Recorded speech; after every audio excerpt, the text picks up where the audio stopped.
técnica. Este es el conversatorio 7, nos acompañan Marlene Velázquez, Camila Arias y Dulce Valdespino. Este conversatorio, como se van a dar cuenta a continuación, va a ser algo así como una continuación del conversatorio 6 que acaba de terminar, que fue muy provocativo y que además dejó muchas cuestiones, me parece, en el aire o a espera de seguir discutiendo sobre ellas.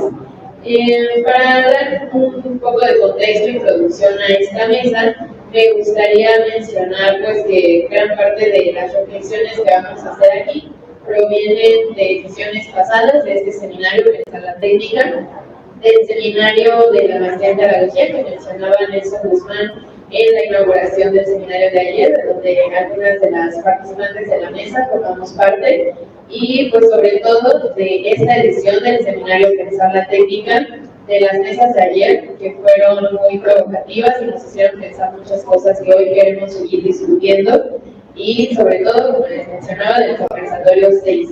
En este sentido, ayer se mencionaba sobre las perspectivas contrarias alrededor de la guía, que no deberían ser, no deberían marcar esa línea, porque el tema que yo les proponía a las participantes de este conversatorio era precisamente la relación entre el arte y la inteligencia artificial. Esto ligándonos más al cine, a la literatura y al teatro, porque son algunos de los temas que las participantes de esta mesa hemos trabajado o trabajamos y que nos interesan. En ese sentido, me voy a permitir leer algo muy breve a manera de introducción para poder dar entrada a la discusión entre las participantes y con ustedes el público.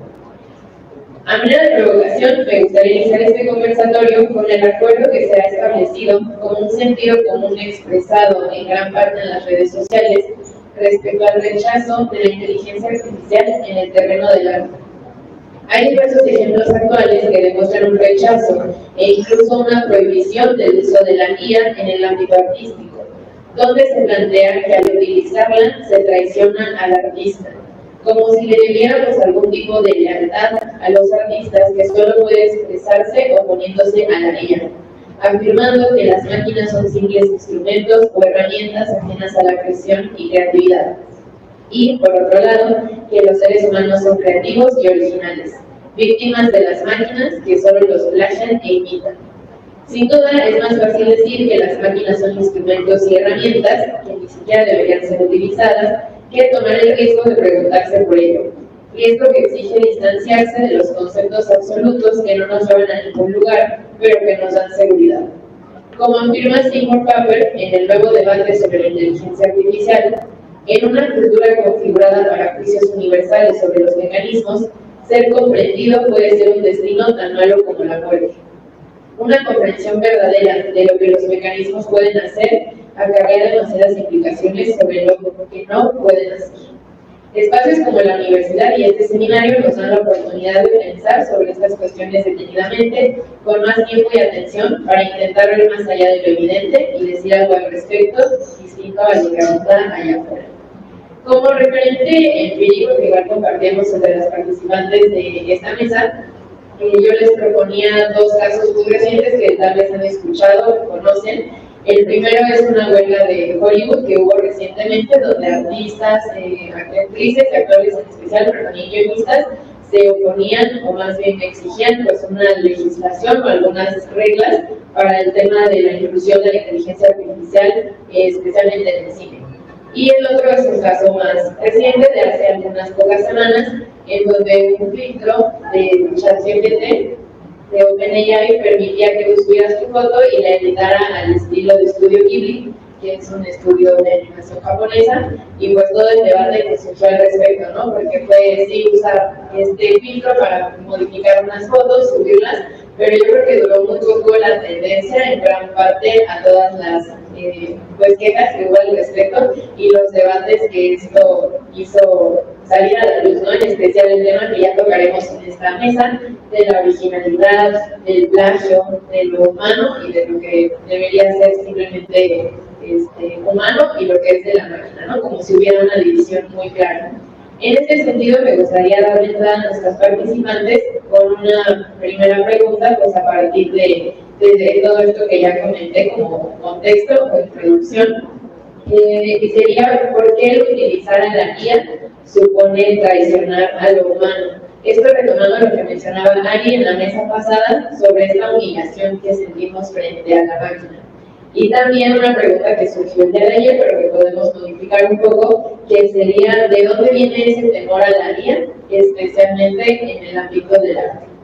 Le doy la palabra a María Velázquez. Bueno, muchas gracias, buenos días. Muchas gracias por invitarme una vez más a estar aquí con ustedes, es un honor. Así que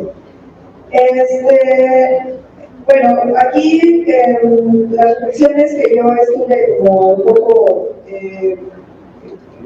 teniendo sobre este tema tienen que ver más con la relación entre sí la IA, pero marcada en lo que Baudrillard llama la hiperrealidad, o una especie de simulacro desde la hiperrealidad, y el teatro, que es como lo que yo he trabajado. Entonces, quizá hay cuestiones como muy específicas del uso de la IA que en el teatro quizá no son tan evidentes como si en una producción de otro tipo de artes, como sobre todo como las artes visuales o la poesía o cosas así.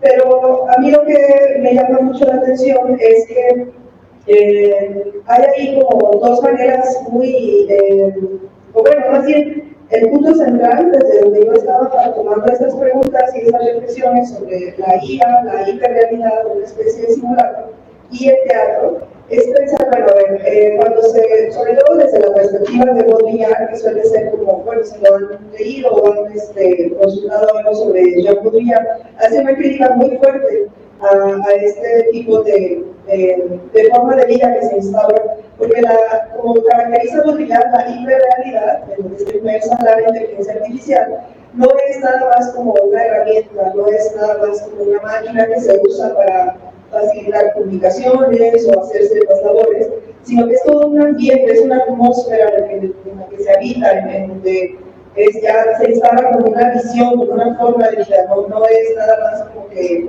una herramienta que usamos y desechamos, ¿no? Sino es una perspectiva, y creo que eso se ha dicho aquí ya en otras ediciones del seminario, y me imagino que se ha dicho en el día pasado. Entonces, esta crítica tan fuerte que hace Baudrillard a esta forma de vida tiene que ver más con una masificación, como con el hecho de que sea un medio muy eficaz para la cultura de masas, para algo que absorbe fenómenos mucho más complejos, sexuales, políticos, artísticos. Pero a mí, específicamente, lo que me llama la atención de esto es ¿cuál sería esa diferencia de lo que Baudrillard denominó simulacro, esta hiperrealidad en la que se está inmerso, en este entorno digitalizado, en comparación con un tipo de simulacro que acontece en el ámbito escénico? O sea, digamos, para Baudrillard, aquí lo que caracteriza a la hiperrealidad o esta generación de información de manera automática, ya que se genera a sí misma, justamente es esta autorreferencialidad, es decir, que dentro de estas esferas de inteligencia artificial o de hiperrealidad, es el signo el que se genera a sí mismo. Y dice Baudrillard, no hay un referente externo, ¿no? Es el signo por el signo, es el código por el código, el algoritmo por el algoritmo, no tiene referencia, dice Baudrillard, lo real, la verdad, la conciencia, la razón. Y ahí es como un punto que a mí también me llama mucho la atención, porque Baudrillard parece que está partiendo como de ciertos como grandes valores que han estado presentes como en la tradición metafísica, ¿no? La verdad, con mayúscula, la razón, lo real, y dice Baudrillard, eso desaparece en un entorno digitalizado. Así funciona el signo por el signo, ¿no? Está reproduciéndose a sí mismo sin una referencia que no sea a sí mismo. Entonces parece que ahí Baudrillard sigue teniendo en mente que hay una verdad, un real, algo del cuerpo natural, alguna biología quizá como muy específica, y es lo que yo me cuestiono ya de la mano del teatro, ¿no? Porque y esto es como un primer planteamiento para darle lugar a las compañeras. pues cuando se habla de un cuerpo natural, pues a qué nos estamos refiriendo, ¿no? Y creo que también eso es algo que ha estado aquí en discusión en otros momentos, porque cuando se hace una crítica al uso de la inteligencia artificial o a este entorno digitalizado, parece que se quiere de referencia momentos como naturales de la existencia humana, pero realmente cuando se ha escrutado, ¿no? Cuando se ha hablado de una naturalidad corporal. Y yo lo pensaba de cerca en el teatro porque en el teatro el punto de partida siempre va a ser el cuerpo del actor. No hay una naturalidad tampoco en el cuerpo del actor, ¿no? El actor trabaja con artificios, pero no en un sentido como de engañar al espectador, sino de construir acciones, movimientos a partir de su propio cuerpo, para que funcionen en escena, para poder comunicar algo. Y lo que hace el actor es generar un signo, justamente, generar un artificio.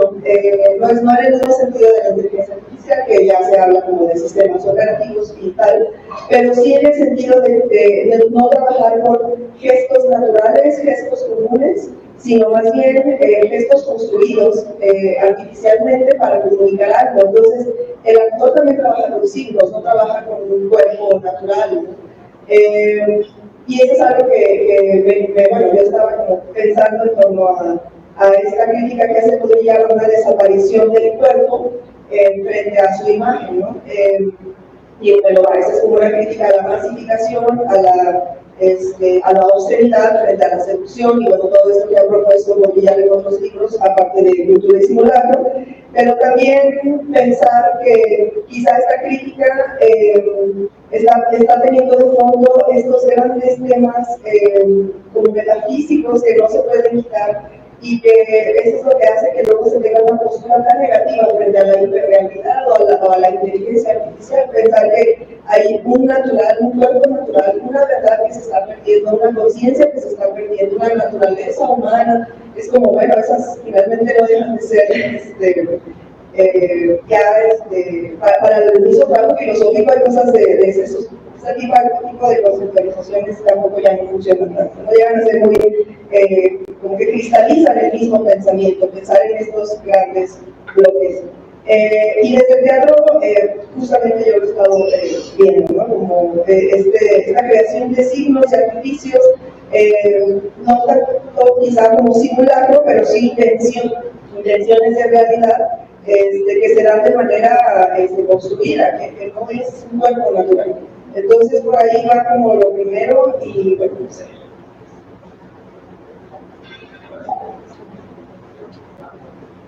Adelante, Camila.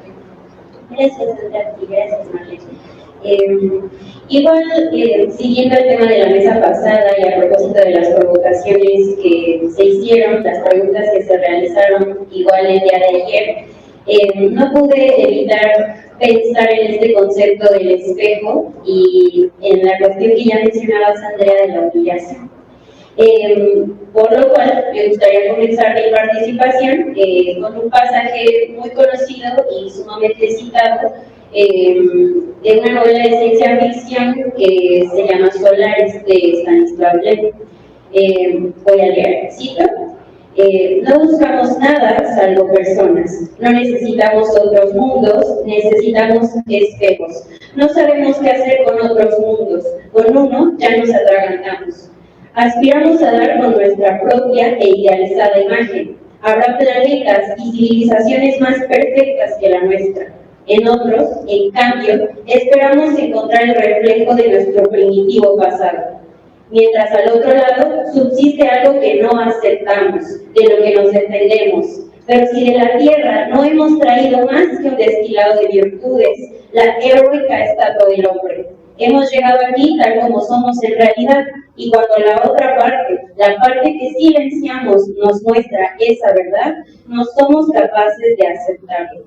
En ese sentido, me parece que la cita de Lem y este gesto del espejo revela el anhelo profundo del ser humano de la búsqueda de la reafirmación de sí mismo, incluso cuando nos enfrentamos a algo desconocido, y bueno, en el caso de Lem es un planeta de una civilización a otra, pero en el caso de la inteligencia artificial pues es algo desconocido que no es totalmente otro, ¿no? Bueno, en esa tendencia de justo buscar la imagen idealizada y estática del otro, ya sea planeta, animal o máquina, creo que se encuentra una expresión muy significativa de las relaciones que hacemos con la inteligencia artificial a propósito del arte. De igual forma, tratando de enlazarlo con el tema de la humillación, no puedo evitar recordar este texto de Sloterdijk de la humillación por la máquina. Sloterdijk nos recuerda que, en este texto plantea que hay 4 grandes humillaciones. La primera es la de Copérnico, la segunda la lógica de Darwin, la tercera el inconsciente de Freud, y ahora pues la técnica de la máquina. Es lo que nos pone en jaque, lo que siempre nos regresa a la pregunta por el ser humano, por lo que hacemos, por lo que pensamos que es propio de nosotros, ¿no?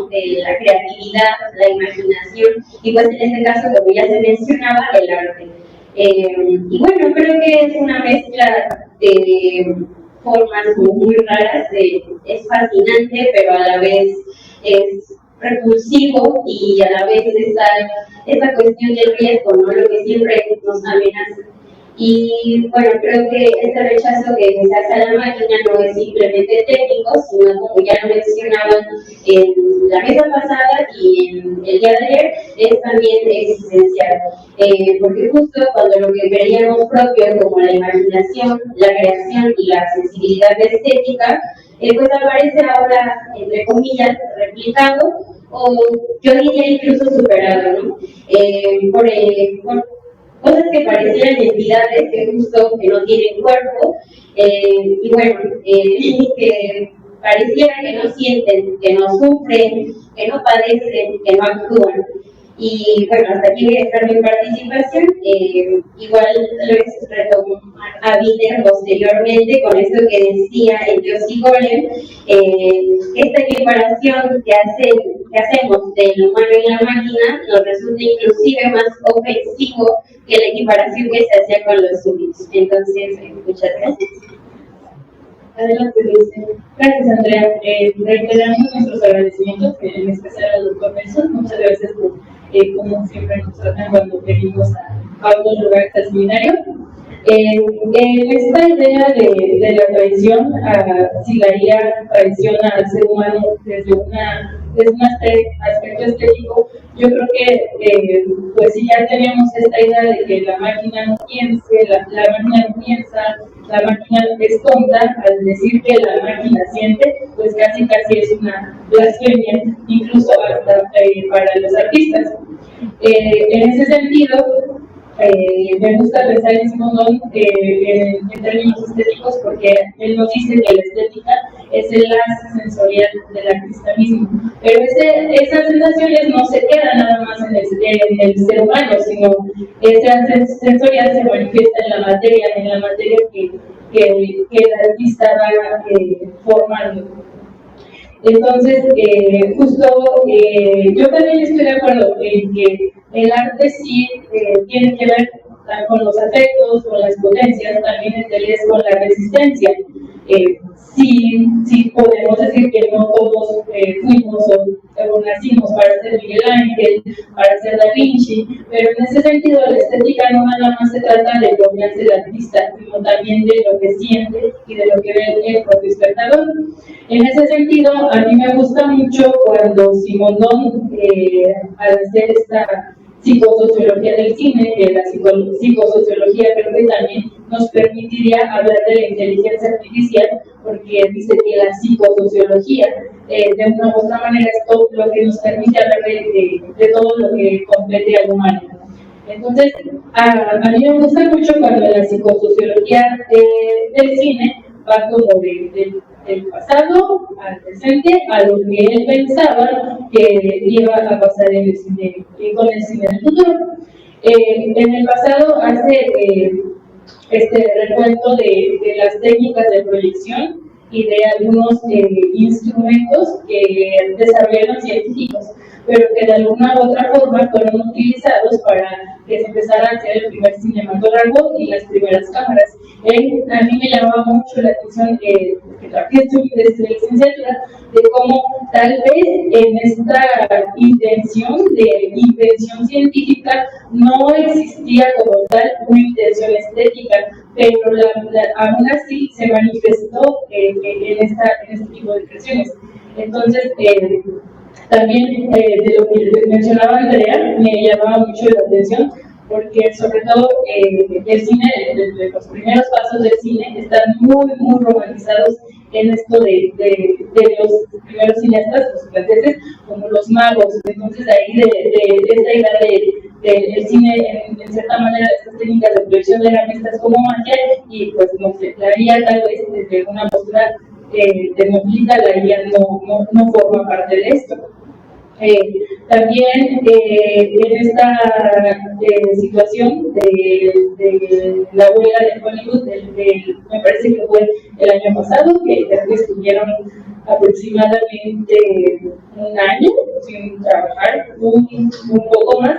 Creo que también tanto Deleuze como Simondon no es una queja negativa por parte de cómo se empezaban a hacer las series o una crítica hacia la televisión, sino en un sentido de que estamos, si eso decían en los 70s, 80s, estamos todo el tiempo rodeados de imágenes. Ese aspecto, cómo lo estaremos en este momento en el que sí hay pues, estudios o sí hay cierta preocupación de cómo ya a una película de 3 horas, de 2 horas, ya no se le puede poner la misma atención porque ya estamos muy acostumbrados a lo que nos da un título en menos de 20 segundos. Entonces, para finalizar esta primera ronda de la pregunta, yo no quisiera meterme tanto en un aspecto de decir que la inteligencia artificial puede sentir, porque igual me recuerda mucho a una escena de Solaris, en la que creo que el personaje le dice: el amor es algo que yo puedo sentir, pero no te puedo explicar cómo puedo sentir. Entonces yo me quedaría hasta el momento con eso, de yo no puedo decir que la IA puede sentir, pero sí puedo decir que la estética no es únicamente algo que tienen o que pueden saber nada más ciertos seres humanos, tal vez sí como artistas, pero definitivamente todos sentimos y todos experimentamos como espectadores. Gracias, Dulce, por esta primera ronda también. Sus 3 participaciones me hacen pensar cosas muy puntuales que quisiera mencionar. Primero, lo que comenta Marlene sobre el actor y que no es totalmente natural como creeríamos, sino que también trabaja con artificialidades. Me recuerda también rechazo que se tuvo desde un inicio, ¿no? El cine, cuando era blanco y negro, pues se rechazaba el color. El cine, cuando era silente, se rechazaba el sonido. Y se decía que el color y el sonido iban a ser la muerte del cine, ¿no? Y después se dijo que la televisión iba a ser la muerte del cine. Y tal vez ahora decimos que hacer guiones con IA o utilizar ciertos aspectos de la inteligencia artificial, que sobre todo quisiera igual rescatar algo que se mencionó ayer y que hemos pensado en estos espacios, que no nos podemos limitar a la IA, ChatGPT o la IA generativa, porque no toda es de ese tipo, ¿no? También hay diferentes tipos de inteligencia artificial, y en este caso, por ejemplo, de la huelga de Hollywood, pues también se estaba hablando de un tipo diferente de software que iba a utilizar los rostros y esto. Entonces, no es simplemente IA ChatGPT o IA a la que nosotros tenemos acceso cotidianamente, ¿no? Creo que eso también da más para pensar alrededor de este tema. También lo que mencionaba Camila, creo que es muy valioso el tema de sus referentes de ciencia ficción, y que si se han dado cuenta en todos los conversatorios sale ese tema, siempre referentes a la ciencia ficción, y creo que eso no es gratuito. Creo que no podemos hacer de la ciencia ficción algo menor cuando nos ha dado muchas pistas y nos continúa dando muchas pistas de no solo lo que viene, sino de posibilidades que ya están aquí en muchos casos, ¿no? Pensamos siempre en Blade Runner 2001, siempre sale Black Mirror, pero sale por algo. Creo que sale porque tiene unos puntos muy valiosos, y esto me hace pensar en que la relación entre el arte y la inteligencia artificial sí tiene un aspecto de lo laboral, se puede decir, en tema de los artistas, pero también pensar en las ficciones, como lo que mencionaba Marlene, de lo que genera el artista, el actor específicamente, de las ficciones, en este caso de la ciencia ficción específicamente, y pues lo que mencionaba Dulce también. Entonces, para mí, pensar en la relación entre arte e inteligencia artificial, siempre tenemos que pensar en las ficciones y estas formas de arte general. Y por último, también lo de Dulce, esta tradición que mencionaba. Quería mencionar algo, quería mencionar en especial el tema del artista y el espectador, porque a veces creo que igual en no solo en el sentido común, sino como en unas discusiones que se dan fuera de la universidad y dentro, a veces hay una mayor resistencia del espectador que del artista frente al uso de la inteligencia artificial. Muchas veces los artistas que ya han experimentado con inteligencia artificial, sea desde pintura, cine, también tenía un ejemplo de un cineasta de la ENAC, de la Escuela de Cine de la ENAC, que fue, es de los primeros en utilizar la IA también como una coautora con su trabajo. Entonces eso me parece interesante, que haya una mayor resistencia por parte de nosotros como espectadores que de los mismos artistas. A veces suele pasar eso, ¿no? Y ahí me pregunto, pues, ¿qué surge o qué podría surgir de una prohibición que nosotros como espectadores nos diéramos, ¿no? De si esta película utilizó IA, pues ya de entrada no la voy a ver, no me interesa, no va por ahí. Si este poema, como se ha discutido desde la inauguración, es de IA, no me interesa. Y tal vez si supiéramos qué tipos de contenidos o qué cantidad de contenidos que ya consumimos en inteligencia artificial, pues tal vez nos replantearíamos muchas cosas de saberlo.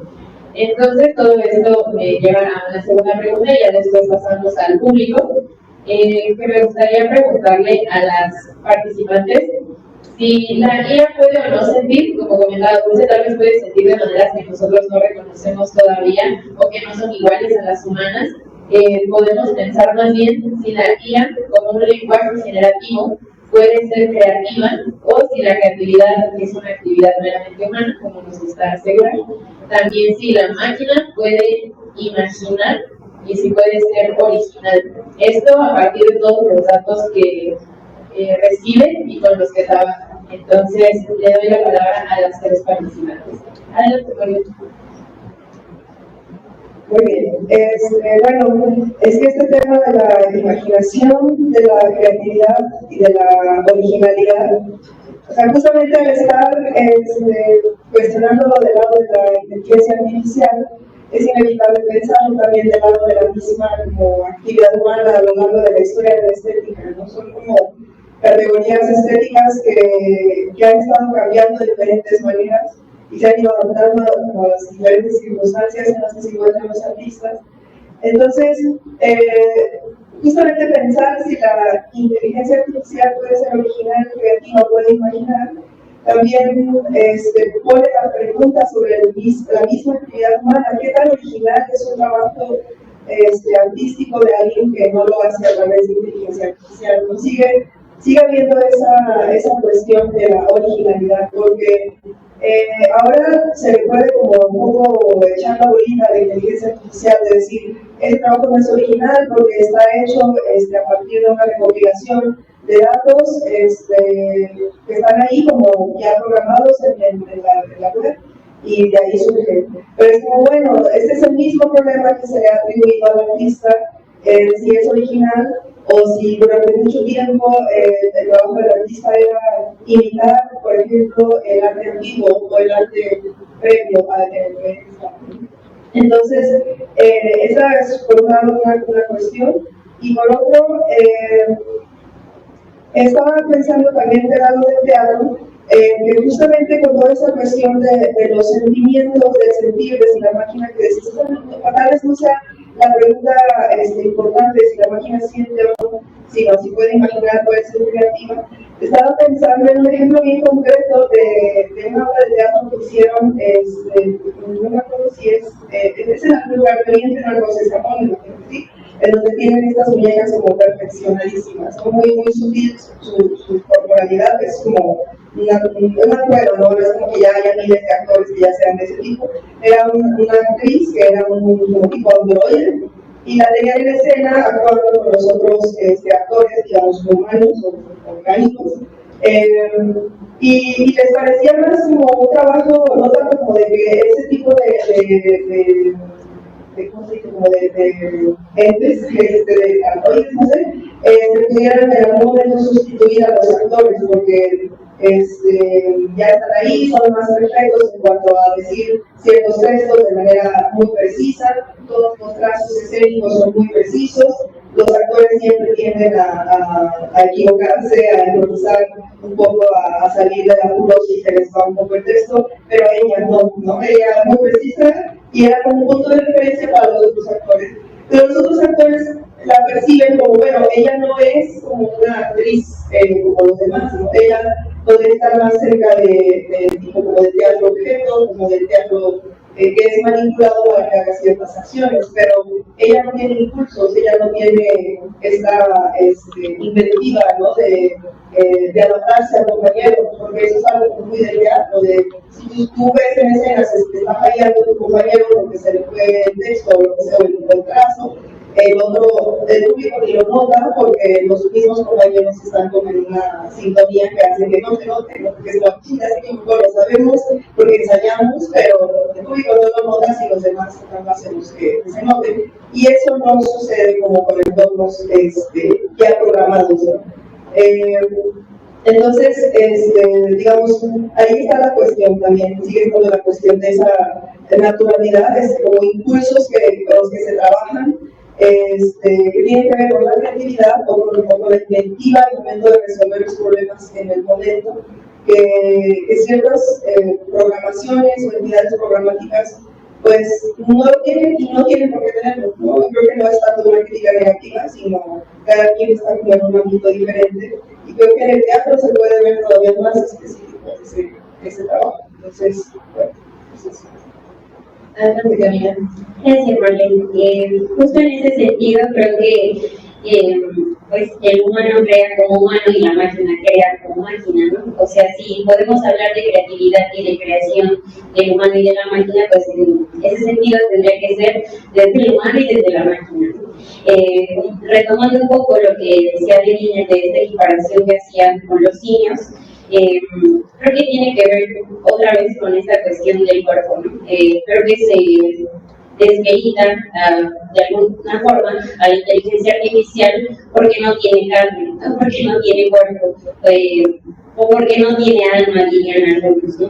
Pero sin embargo produce, es capaz de producir, y siguiendo a Wiener, si lo artificial puede explicar lo natural, entonces creo que el arte generado por la inteligencia artificial no debería de ser descartado justo por esa característica, ¿no? Por la de la artificialidad. En este punto, tal vez me gustaría retomar lo que dice Deleuze sobre los agenciamientos y sobre las líneas de fuga. Lo que dice Deleuze es que la creación siempre está inscrita en línea de fuga. En ese sentido, creo que la inteligencia artificial puede ser parte de la creatividad, en tanto línea de fuga, como rizoma, como multiplicidad que conecta, bifurca y que se transforma. Y otra vez, no como humano, pero sí como máquina. Y bueno, en ese sentido, el artificio sí es espejo, pero también es un tipo de engranaje que altera lo que es visible y lo que de alguna forma es visible, ¿no?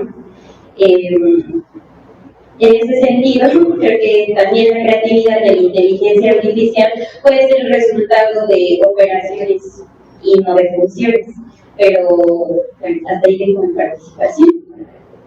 Adelante. Sí, bueno, también algo que desde ayer quería retomar un poco, que es un ejemplo que recordé ayer apenas en la tarde sobre el cine, de la pregunta que le hacían a la profesora Luz Montelongo de ¿para qué los humanos creamos a la inteligencia artificial? Y recuerdo que era una lectura, la de Dreyfus, que vimos en clase con los doctores, decía que pues en un principio había sido para tratar de entender algunas funciones del propio pensamiento humano. Hay una película, no recuerdo muy bien cómo se llama, pero es de las precuelas de Alien, y es esta narrativa de la ciencia ficción de que los seres humanos utilizaron a las réplicas, a los robots, como esclavos para colonizar otros planetas. Entonces llega un momento en el que este robot hecho de inteligencia artificial están en una misión los seres humanos y le pregunta al capitán de la misión, pues, ¿para qué estás aquí en primer lugar, al ser humano? Estoy aquí porque los humanos descubrieron una serie de mensajes en unas cavernas que son una especie de mapa para conocer a nuestro creador, que se les llama ingenieros, a los creadores de los seres humanos. Y la inteligencia artificial le pregunta, ¿para qué quieres conocer a tu creador? Y el ser humano le dice, pues para saber por qué me inventó. Y la IA le dice, ¿tú para qué me inventaste? Y el ser humano le dice así de una manera totalmente fría, porque pudimos. Y la IA le vuelve a contestar, ¿te imaginas que ahorita más que tu creador, Dios o quien sea, de acá, como está ahí desde el cielo, y te diga lo mismo a ti? Y el ser humano le dice, sí, pero lo bueno es que tú como máquina no puedes decepcionarte. Y entonces esta escena es como me dice mucho de lo que estamos viviendo ahorita en estas épocas, sobre todo en esta relación que estamos tratando de hacer en esta mesa con la estética, porque yo tampoco, en ese sentido, de todo lo que he llevado de mi investigación sobre la inteligencia artificial, todavía no quisiera definirla como un objeto técnico, ya sea porque no tiene cuerpo, o como un cuerpo sin órganos, o como un elemento técnico, o como un conjunto técnico, porque tengo mucho esto de Simonón que dice que al momento en el que tratamos de encasillar algo, ya dejamos de aprender por sí mismo. Entonces, en esta idea de si pueden imaginar o incluso pueden soñar los androides con ovejas eléctricas, yo pienso más bien que la vinculación tanto con la estética y con el propio aprendizaje, más bien es lo que es como lo dice Simón, es como la vinculación que tiene la técnica, la estética y el aprendizaje es algo que es un espectro continuo, que nunca cesa de darse. Por ejemplo, en esta idea de que los autómatas no piensan, no sienten, más que pensar o sentir, yo recuerdo que Simón también nos dice que aunque en el automatismo es muy estrecho ese margen de indeterminación del flujo informático, sí existe la individuación dentro del automatismo. Entonces, si existe la individuación en la inteligencia artificial, si se está individuando y si es un proceso continuo, pues yo no puedo descartar ahorita que ya nos darían los matemáticos, los desarrolladores y los programadores que siga pasando con la IA o que implique que la inteligencia artificial se esté individuando. Gracias, Dulce, por estas, igual las 3 participaciones fueron muy provocativas de la misma manera. Y esto último que dice Dulce, creo que nos lleva a algo que también hemos estado comentando acá, y es el tema de que la inteligencia artificial pues se tiene un poco, cuestiona esa ilusión que tenemos los seres humanos de superioridad, ¿no? Creo que cuestiona como mencionaba Marlene, en realidad qué es la creatividad o qué es la originalidad, y si es algo que podríamos o si tiene sentido buscarla como artistas, ¿no? O como seres humanos, si tiene sentido buscar la originalidad o asegurar que la tenemos y que la máquina no. Porque finalmente lo que importa aquí, y creo que es algo que notaron las 3 participantes, es que al preguntarnos por el arte, por el pensamiento, por la inteligencia misma, pues no nos estamos preguntando nada más por la igualdad entre máquinas y humanos, ¿no? ¿Qué tan iguales somos o qué tan diferentes somos? Sino que nos estamos preguntando por eso, ¿qué es entonces la inteligencia o de qué estamos hablando cuando mencionamos la creatividad y el arte y la sensibilidad, como mencionaban las participantes? También, pues este tema, sí, pues me lleva a eso, ¿no? Que nos cuestionamos como todas las certidumbres que tenemos y sobre todo si pensamos en la creatividad como una capacidad que se tiene que ejercitar, pues hay el tema también del aprendizaje, como mencionaba Camila, ¿no? Que es algo que se puede aprender también de la misma manera que nosotros lo hicimos. Entonces creo que ese es un punto muy interesante, también en la cibernética, recuperando a Miguel, como Camila lo ha hecho, de que a partir de la cibernética nos da una manera de pensar sobre las máquinas, los animales y los seres humanos, no a partir de sus diferencias, sino a partir de sus similitudes, porque creo que muchas veces olvidamos que somos muy similares en cuanto a mecanismos, y no solo a que creemos que porque tenemos alma o porque nos hizo un creador, como mencionaba Dulce con este gran ejemplo de la película, creemos que somos diferentes a los mecanismos. Y pienso mucho en el tema de la medicina, del corazón. Supongo que saben esto de las válvulas de animales, ¿no? Aseguramos que somos súper diferentes a los animales, especialmente cerdos y vacas, pues nunca nos compararíamos con ellos, ¿no? Pero al momento de que necesitamos un implante de corazón, son unas de las primeras opciones que existen. Lo mismo con las máquinas. Aseguramos que no sienten y que incluso son tontas, que son inútiles, en casos muy extremos pensar eso. Pero cuando se trata de lo que mencionaba Guillermo también en sus libros, del avance que ella tenía con las prótesis. Y siempre le decían, bueno, puede ser una prótesis de un brazo o una pierna, pero no siente, ¿no? Y le decían, no, sí, o sea, ya estamos avanzando en sensores, o sea, incluso sensores que puedan sentir lo mismo que un brazo de carne y hueso, ¿no? Entonces, creo que ese tema, y que se tocó ahorita con las participantes, debe enfocarnos solo en asegurar nuestras diferencias, sino en pensar en nuestras similitudes en cuanto a mecanismos, y en cuanto a mecanismos, a cómo funcionan esos mecanismos. Aunque creemos que el tema de la sensibilidad está por aparte, ¿no? Como si eso se pusiera aparte, cuando no siempre es así. Entonces, ahora me gustaría dar entrada al público, si es que ya hay algunas preguntas. Empezamos con la doctora Ana, y después acá de este lado con Diana, si me ayudan, la doctora Claudia, y acá Martín, que ahorita vamos a estudiar. ¿Me ayudan con el micrófono?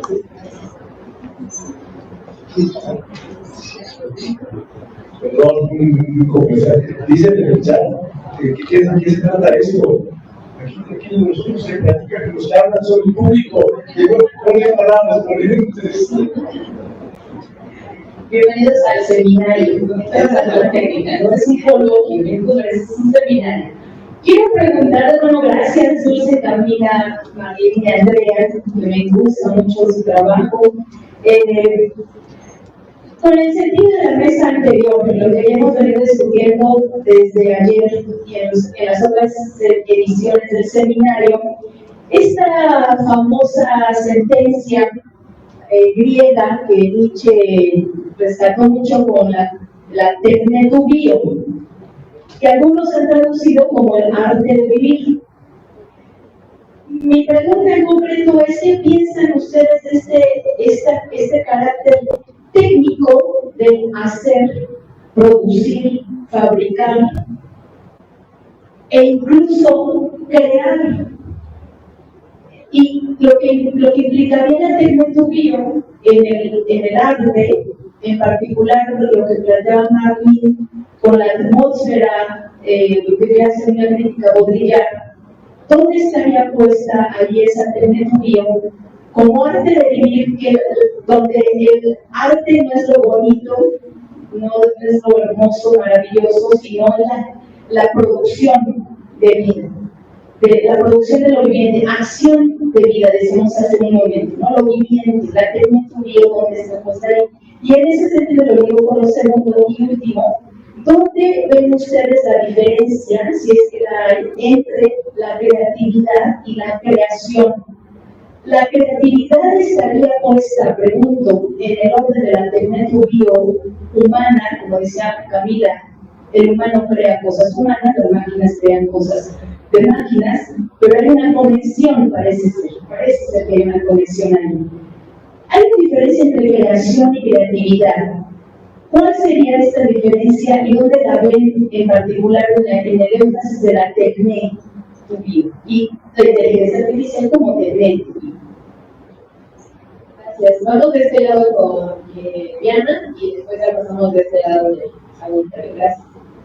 Bueno, yo voy a hacer como precisiones técnicas justamente por la intervención de Dulce. Por ejemplo, en el ejemplo que mencionaba esta María del Teatro, tenemos que considerar que son inteligencias artificiales, androides o robots que tienen un reconocimiento de patrones. Por ejemplo, hay ya inteligencias artificiales que no necesariamente son generativas, pero sí pueden reconocer si estamos enojados, si estamos tristes, si estamos felices, a partir de toda la base de datos que nosotros le damos, de las fotos que justamente se tienen, ¿no? Pero también habría que ahí pensar en qué zonas geográficas está basada esa base de datos, ¿no? Porque hay una inteligencia artificial que se utilizó para ver si impactaba la forma del cuerpo en el salario o en el ingreso de una persona. Y la base de datos era de Europa, básicamente. Entonces, justamente ahí nos surgió la duda y nos estudiamos con ese artículo.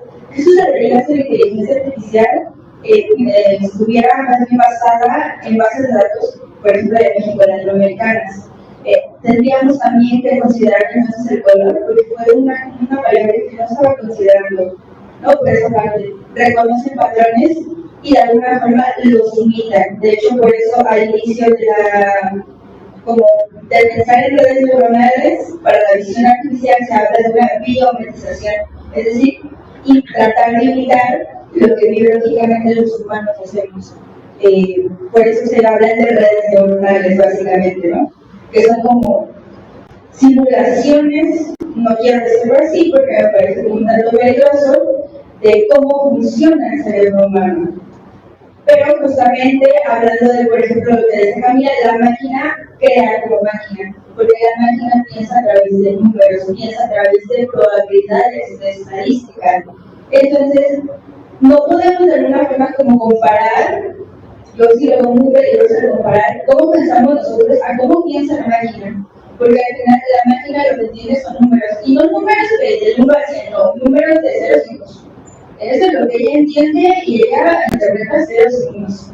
Y por ejemplo, con la alguien mencionaba sobre la IA generativa como, más allá de por qué se creó, justamente yo me metí a la que hizo MON en el año pasado, 2024, si mal no recuerdo, que fue la ley.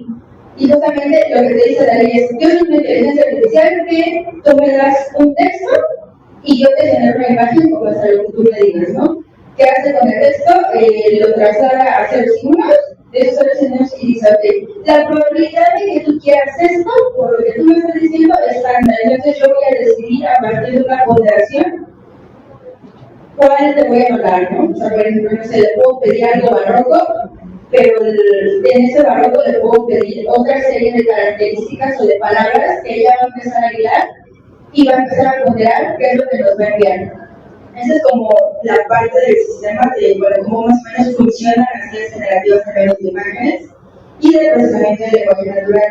Y para qué se inventó, es una pregunta que surgió desde ayer, que sí me parece importante a un nivel matemático. Porque los matemáticos muchas veces no buscamos una funcionalidad en nuestras investigaciones. Los matemáticos genuinamente investigamos porque tuvimos la pregunta de ¿y qué sucederá si a un cuerpo, no un cuerpo biológico, no, sino un cuerpo matemático, una estructura matemática, le agrego esta operación y esta propiedad, ¿no? Y de ahí sale un campo nuevo de investigación que no necesariamente ahora tiene una aplicación. Da la coincidencia, por ejemplo, de que en los años 50 se inició a hablar de una neurona, se habló de una neurona, de un perceptrón, pero no tenía aplicación. Es como de, pues existe. Hasta 2020 que llega Google, bueno, que llega OpenAI, con ya los recursos tecnológicos, es que dice, ya lo puedo desarrollar. Pero justamente me parece muy importante eso de, no tenemos fijo una funcionalidad de los matemáticos, solo investigamos por placer, digámoslo así. Pasamos allá con la doctora Claudia.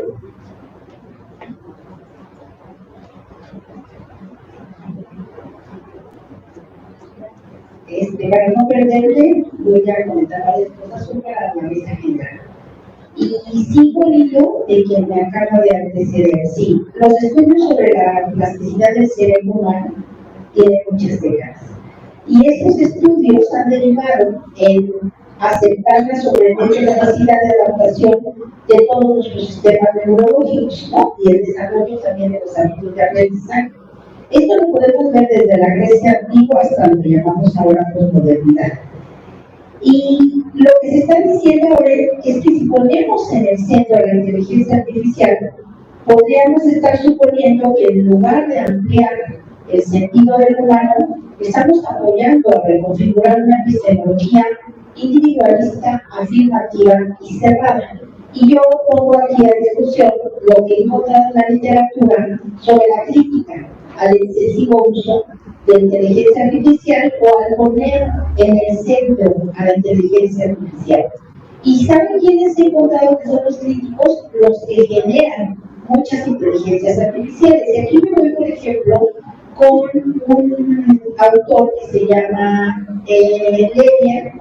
Es un escritor informático y compositor de música clásica estadounidense que es pionero en el campo de la realidad virtual, es muy reconocido. Tiene un libro que se llama 10 razones para borrar tus redes sociales de inmediato, en donde él pide, como experto y como desarrollador de inteligencias artificiales, hacer una revalorización de nuestros vínculos con el entorno digital en esta era ampliamente digitalizada. Y señala que lo que pareciera que nos está llevando a poner la inteligencia artificial en el centro es a una ideologización, a un vaciamiento de contenido y a una destrucción de la empatía con las demás cosas.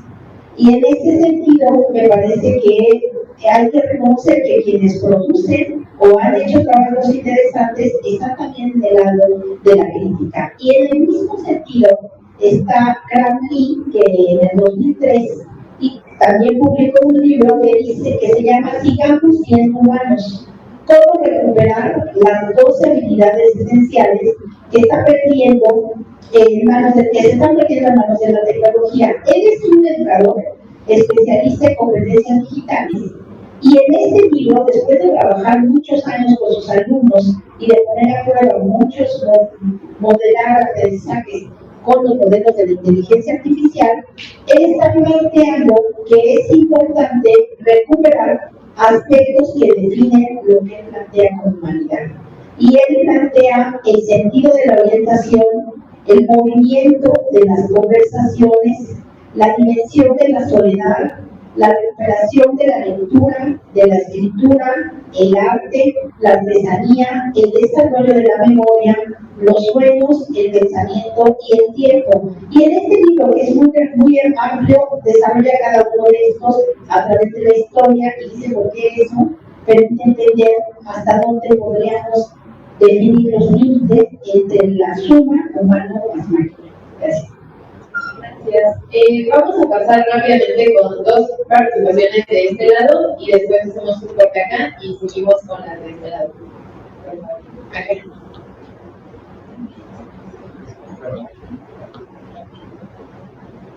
Pero quisiera ser muy puntual, porque existe ese temor al cambio, esa resistencia a lo nuevo. Tal pareciera que estamos en una etapa de transición. Recuerdo que al inicio de la revolución industrial hubo un grupo de personas que se sintieron desplazados por las fábricas, por la máquina, y las atacaron. Haciendo el símil con los guionistas de Hollywood, tendrán el temor de darle derrotazos a sus laptops porque habrá que reconfigurar. El mundo del trabajo se está reconfigurando, hay nuevos oficios, pero también habrá que recuperar esta idea de Manichetti, de Frankenstein, de lo creado se vuelve contra su creador. Se justifica este temor a estas alturas. Se habla de ciencia ficción, pero no estamos hablando del futuro. El cambio ya está aquí. Entonces me parece completamente injustificado. ¿Qué piensan al respecto?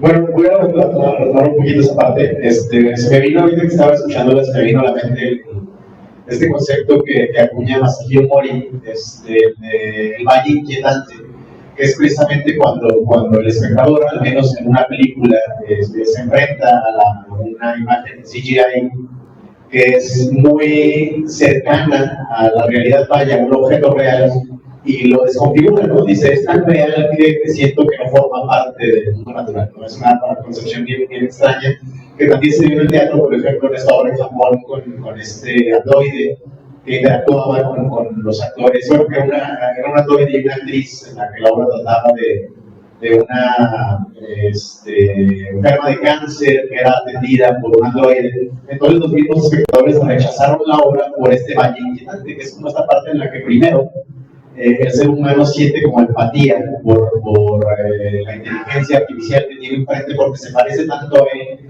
que siente cierto tipo de afecto, ¿no? hacia esta nueva entidad generativa. Pero a la larga termina sintiendo cierta repulsión porque lo considera siniestro, tan similar así como en este espejo, ¿no? Tan similar a sí mismo que termina rechazándolo, incluso se convierte en algo violento, ¿no? O sea, me pongo a pensar, por ejemplo, en esta escena que ya se mencionó de la película Prometeo, en la que sí dice esta parte, ¿no? Dice esta parte de, imagínate que tu creador te diga lo mismo que tú me estás diciendo, y esta parte de que generamos porque pudimos. O sea, ¿cuánto de lo que estamos hablando aquí al final tiene que ver como también con la pregunta, ¿no? Entonces, ¿qué es ser humano? Si al final esa parte termina siendo como la diferencia orgánica, pues a veces estamos dejando un chorro de lado todo aquello que se genera dentro de uno mismo, ¿no? Inclusive esta parte de la empatía, yo me pongo a pensar otra vez en la parte del valle inquietante, ¿cuántas veces no o se puede aprovechar de esta distancia que pone entre la artificialidad y lo orgánico, que terminamos siendo violentos con la inteligencia artificial, ¿no? Terminamos burlándonos de Siri, o de Alexa, diciéndole, hay muchos videos en los que está la gente insultando a Alexa y Alexa responde de la manera más cordial que puede, ¿no? Porque para eso está programada, pero en realidad sí termina como en esta parte, que como empezar a lo mejor no es tanto, por ejemplo, lo que se mencionaba ahorita, a lo mejor no es tanto un temor al cambio, sino un temor hacia nuestra propia naturaleza, ¿no? Hacia ese como propio desahogo que está poniendo en este momento el ser humano en una entidad que todavía no conoce, todavía no alcanza a comprender del todo, y se desfoca en esta parte, ¿no? Entonces sí resulta bastante interesante. Vamos a empezar, por ejemplo, la parte estética. Se mencionaba ahorita que puedes decirle, por ejemplo, a Dalí, genera una imagen con tales características y lo va a generar a través de estadística. O sea, yo le puedo decir a Dalí, genera una imagen que le guste a todo el mundo, pues a través de la estadística él va a generar una imagen más acertada que la mía, porque a través de él, estadísticamente, bueno, él, ella o ella, va a estar generando una imagen que estadísticamente va a ser estéticamente más agradable para la mayoría de la población. Y al final terminamos sintiendo esa repulsión a pesar de ser yo mismo el que la genera, ¿no? Entonces se vuelve bien impactante esta parte. ¿Cuánto de nosotros estamos depositando, inclusive desde la parte estética, el hombre cuánto está depositando dentro de la tecnología y él mismo está provocando esta revolución? Gracias. Voy a darle la palabra a las ponentes para que recuperen lo que crean pertinente de estos comentarios que acabamos de escuchar y después tenemos tiempo para otra ronda de preguntas y recuperarlas de la transmisión. Entonces, adelante, Rubén. Bueno, pues es que han sido varias cuestiones, yo no creo que pueda abarcar todo lo que se ha dicho. Muy bien, voy a retomar dos cosas, lo que mencionaba al principio Ana, muchas gracias también por los comentarios que hiciste.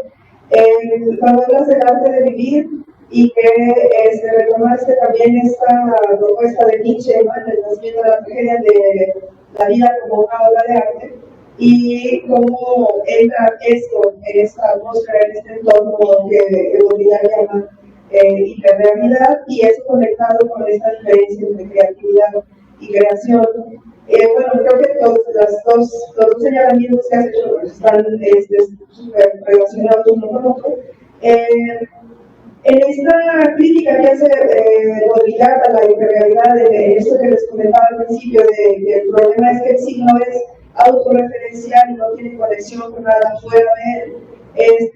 Ahí la pregunta que yo tenía era, bueno, ¿cuál sería ese punto de referencia para el signo para que pueda seguir como digamos, continuar con su propia vida como signo, ¿no? ¿Cuál es esa referencia? ¿Es una referencia fija? ¿Es la conciencia? ¿Es lo natural? ¿Es lo biológico? ¿Es la vida? ¿Pero qué es la vida? Entonces, bueno, son varias cuestiones ahí. Y relacionándolo con esta vida como obra de arte en este entorno de hiperrealidad o de simulacro hiperreal en Baudrillard, creo que Baudrillard también ahí estaría mostrando ya no tanto caer, como les decía también, en esta búsqueda de una humanidad, de una naturaleza humana o de una biología específica, sino en un juego con el mismo signo, porque lo que dirá Baudrillard es que si todo es una producción masiva de algoritmos, de operaciones automatizadas, se carece de sentido y más bien solamente es el signo por el signo y es donde queda el sentido, quizás muy en el mismo tono de cómo piensa el sentido de Bessel. Entonces ese juego, esa posibilidad de que el signo pueda tener como esa plasticidad que estaría justamente con la vida como forma de arte de Nietzsche, que cuando Nietzsche habla de vida, no habla de una vida natural, de una vida que se abre su paso en un sentido natural, sino justamente en esa fuerza plástica, ¿no? Este primer Nietzsche que nos habla de esta fuerza plástica, de esta capacidad de hacer de los signos, de las formas de vida, algo que se está ensayando constantemente, algo que está modificándose.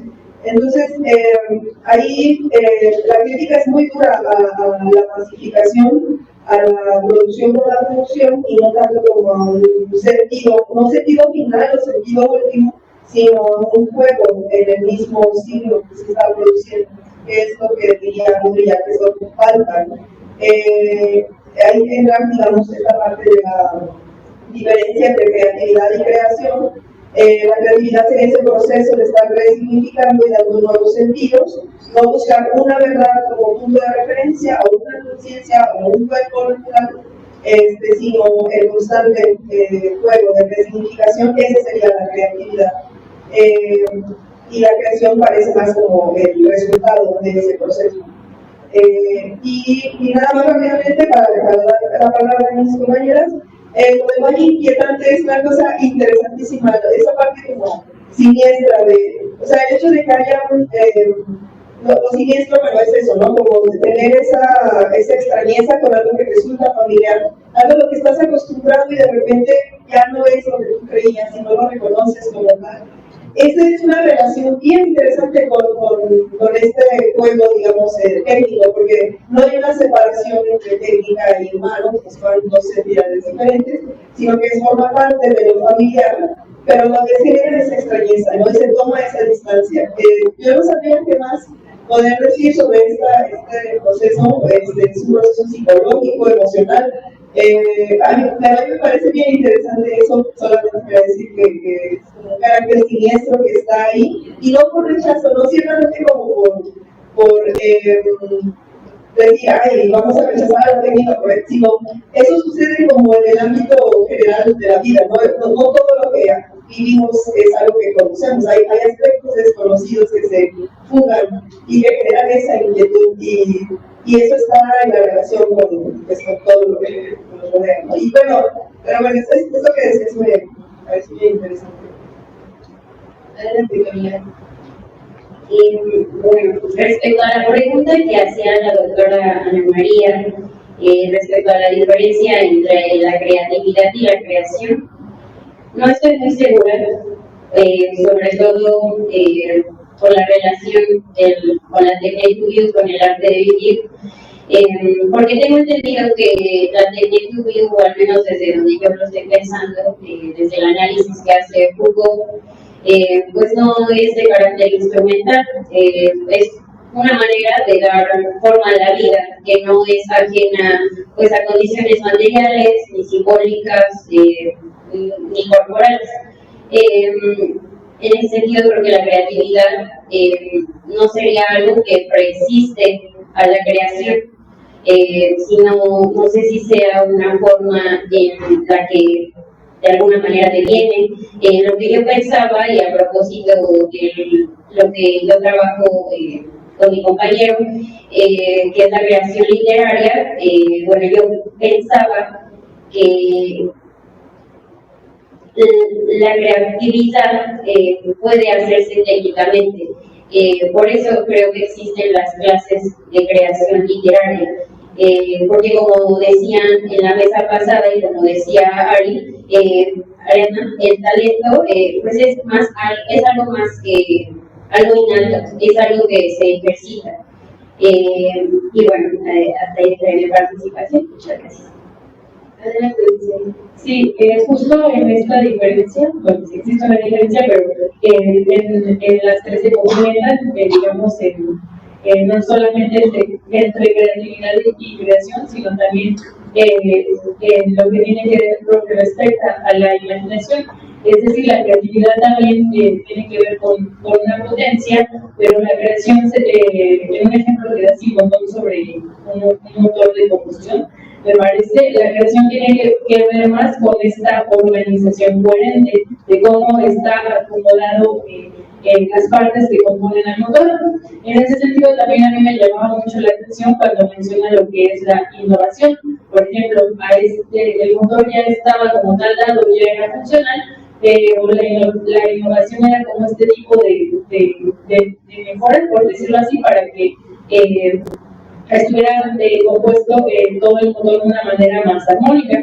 Y también en esto que decía Pablo del Valle inquietante, yo creo que tratamos de resolver la pregunta de la inteligencia artificial de una manera muy fácil, en el sentido de, pues, no es orgánica y no está vivo, pero la pregunta precisamente partiría de entonces qué es el ser humano, y las propias preguntas que se hacen alrededor de esta película, que no creo que podamos resolver, de qué significa ser humano, quién nos creó, qué pasa después de la muerte, a lo mejor qué opina de las personas que tienen alguna religión o creen en algo y ya lo tienen de una manera más clara, pero no creo que los seres humanos en general ya sepamos cómo responder estas preguntas. Entonces, si no sabemos responderlas sobre nosotros mismos, ¿por qué queremos hacerlo? Responder las propias preguntas de la inteligencia artificial.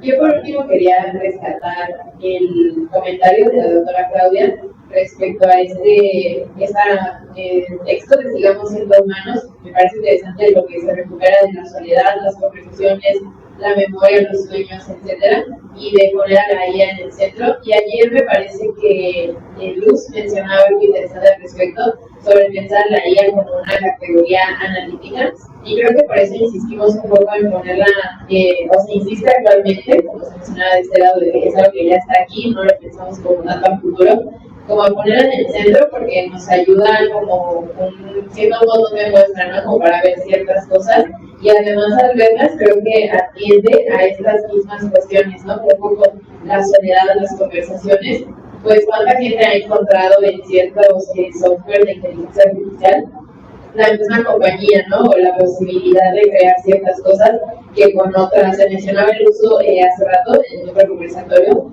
mencionaba Valentina el uso de la IA para planes, bueno, para programas de ciertas clases o todo esto que nos ha ayudado. En el tema también puede ser de la memoria, y en las conversaciones creo que también es interesante. Y sí creo que ponerla en el centro no es tanto ponerla en el centro y por tanto quitarnos a nosotros el paso, sino como ponernos a nosotros junto con la IA en el centro. Creo que eso sería interesante de pensar.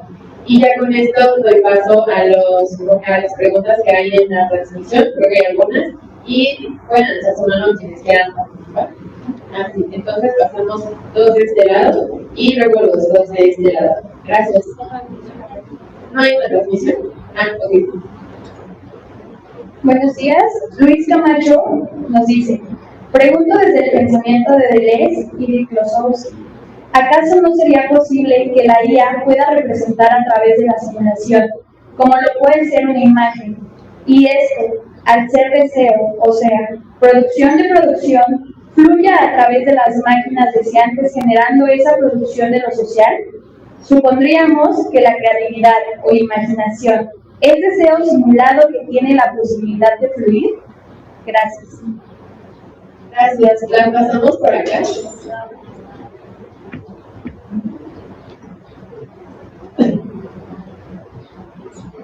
Bueno, las preguntas son para la mesa, pero la de Don Cami, en algún momento mencionaste lo visible, lo decible. A mí me remontó a un poema, hablando de arte, de Eduardo Galeano, que se llama Los Dari, que es un poema bastante popular.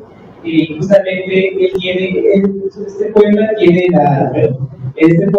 tiene la tesis de los Dari, aquellos que son los nombrados, y que justamente en algún momento dice, los Dari, los que tienen folclore y no cultura, los que tienen arte y los que tienen artesanía, no arte.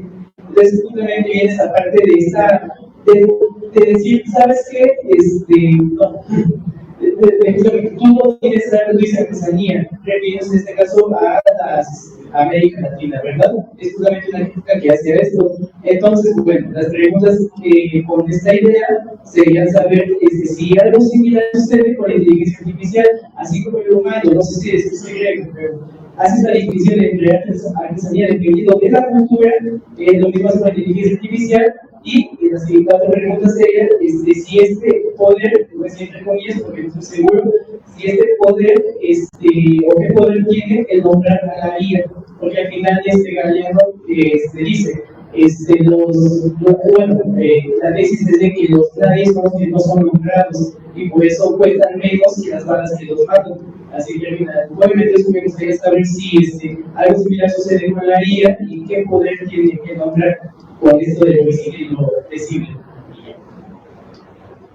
Bueno, gracias. ¿Sí escuchan? ¿No? Veo más. Bueno. La pregunta que tengo me la detonó Dulce junto con Cami, pero es general para la mesa y un poco me gustaría si Diana puede profundizar en eso, porque creo que ya haría las precisiones técnicas que se requieren.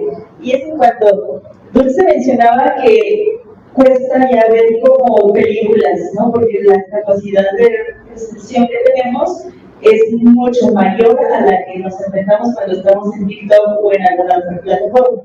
En este caso, hay mayor o menor información en la producción estética de los videos o cómo se puede percibir, en este caso, al artista. A mayor información, el artista tiene un mayor trabajo, no sé, eso es lo que quisiera preguntar. Gracias. De este lado hay dos preguntas.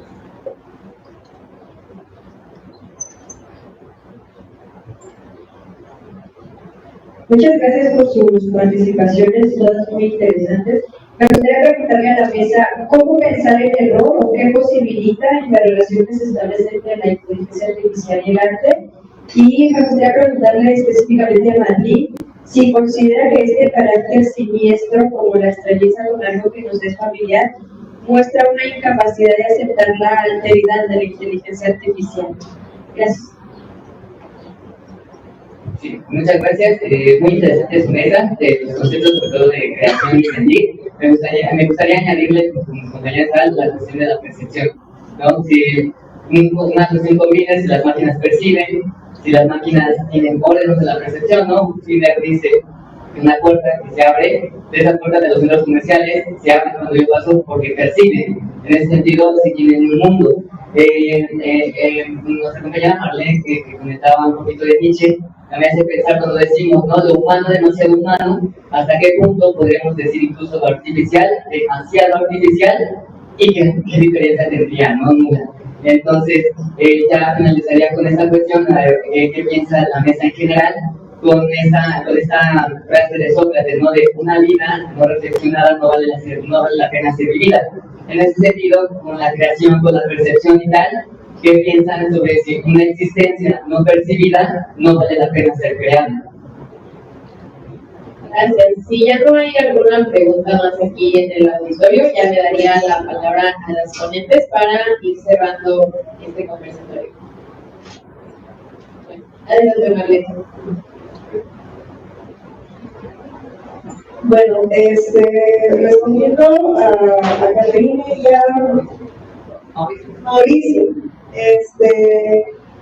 De hecho, esta situación, esto de cómo pensar el error, me acuerdo que también se mencionó un poco antes sobre esto en la Ciudad de México hace como 2 seminarios y sigue estando, yo lo he estado como masticando desde entonces, porque no sé si Gabriel o alguien en alguna mesa lo llegó a mencionar, porque el error es que hay como diferentes maneras de poder como acercarse a él, no puede ser. No quisiera caer como en esos dualismos de si el error sirve para algo, entonces es bueno, o el error es algo negativo porque es constante.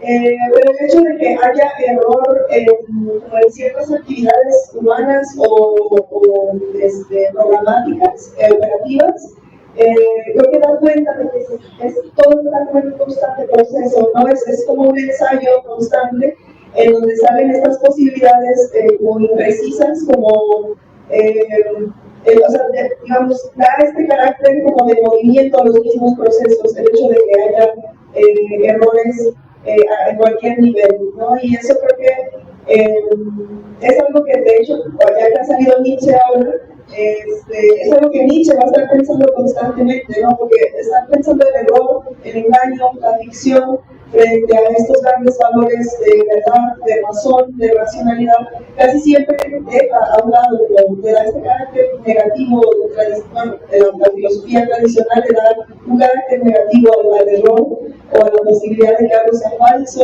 o de que algo quede ahí un obstáculo para que la razón siga desarrollándose, la conciencia siga creciendo.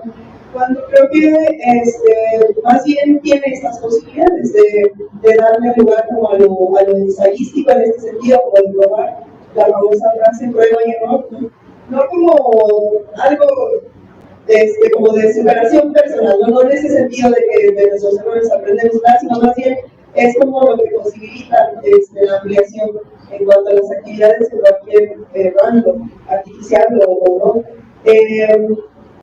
Y lo que decía del carácter siniestro, es que más bien yo pensaría el carácter siniestro más bien de lado como una categoría estética, no tanto como una imposibilidad para enfrentarse a ciertas cosas por el temor que eso pueda generar en quien lo experimenta, sino más bien es parte de la misma sensibilidad, no tener como esta extrañeza.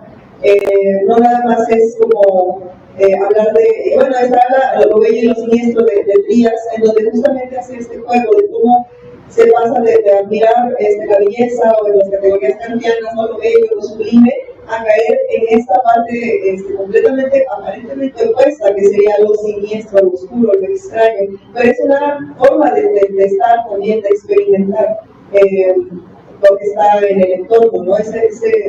Y es como otra manera de acercarse, un rechazo y a la vez una inquietud, una curiosidad. Y es como lo que genera el miedo también, ¿no? El asco a veces no solamente es repugnancia, es atracción. Y finalmente, nada más para cerrar rápido, lo del humano demasiado humano. Bueno, es que ahí Nietzsche, cuando habla de humano demasiado humano, es querer quitarle las máscaras a todo aquello que la metafísica impone, como esto tiene un origen divino, este tiene un origen puro, un origen en sí mismo, en la razón misma. Y Nietzsche va a decir, no, bueno, los fenómenos tienen, no tienen un origen fijo, sino justamente hay un carácter un poco más siniestro, más sucio, más oscuro, no todo proviene como de esa idea de origen puro, y bueno, ahí ya se entra la discusión de qué carácter tiene lo artificial, ¿no? Pues es puramente humano, no tampoco tiene un carácter metafísico, ni nada, eso es algo que está aquí en este lugar. Bueno, gracias. Muchas gracias. Igual me hizo pensar mucho la pregunta que hace Skate acerca del error, sobre todo desde la lectura de Wiener. Porque creo que, bueno, desde Wiener, creo que el error no es algo indeseable, ¿no? A partir del error, pues se puede esta retroalimentación y por tanto el aprendizaje no solamente del ser humano, sino también de la máquina. Creo que además de ser como un principio funcional en ese sentido, con todo lo que explica Wiener de la retroalimentación y de la homeostasis, también es signo de que el sistema sigue siendo abierto, ¿no? O sea, que no está completamente cerrado, y creo que ahí es donde está la posibilidad de. Entonces, en ese sentido, el error me parece constitutivo tanto de ser humano como de máquina, y de la relación que establecen entre ser humano y máquina, máquina y máquina, y bueno, esa sería la razón. Gracias. Voy a tratar de contestar la de Luis, ya un poco ya regresando ya a la ciudad que veremos. Creo que todavía lo último que estábamos conversando sobre inglés es que la guía sí hace que fluya el deseo en el plano de inmanencia de una manera distinta. Pero también en ese sentido recuerdo que teníamos esta un poco la guía de si la estética tiene su propio plano de inmanencia, entonces creo que ahí sería de una manera completamente distinta. Y un poco lo de Mariana, no es tanto como, digamos, culpando a TikTok o a las redes sociales o en ese sentido, sino más bien a lo que hacemos como espectadores para todo esto que él trabaja sobre los estudios sobre cine. Es muy importante la relación y el análisis que hace con el tiempo, porque, como decíamos, al cambio desde una visión estética, venía desde que Chaplin y algunos de sus contemporáneos rechazaban el propio sonido de las películas. Él nada más decía que iba a hablar si era muy necesario. Entonces creo que en esta idea de TikTok, de las nuevas redes sociales, no es como que sea malo que nos estemos acostumbrados a videos y contenidos de movimiento, sino que como espectadores tenemos que darnos cuenta de cómo ha cambiado el tiempo. Y un poco sobre la pregunta de Caterina sobre el error, también coincido con Camila, y también si lo vemos un poco desde Camila, pero no sé, Diana, si también nos podría ayudar con esto, si en la inteligencia artificial, más que error, se le llamaría sesgo. Y creo que muchas gracias. Con eso concluimos el conversatorio 7, pero les invitamos a quedarse porque de 12:30 a 2 está el conversatorio 8, donde van a participar Pablo Esparza, Miguel Pérez, Aldana Moreno, y lo modera Fabio Fuentes. Entonces, quédense por ahí. Gracias.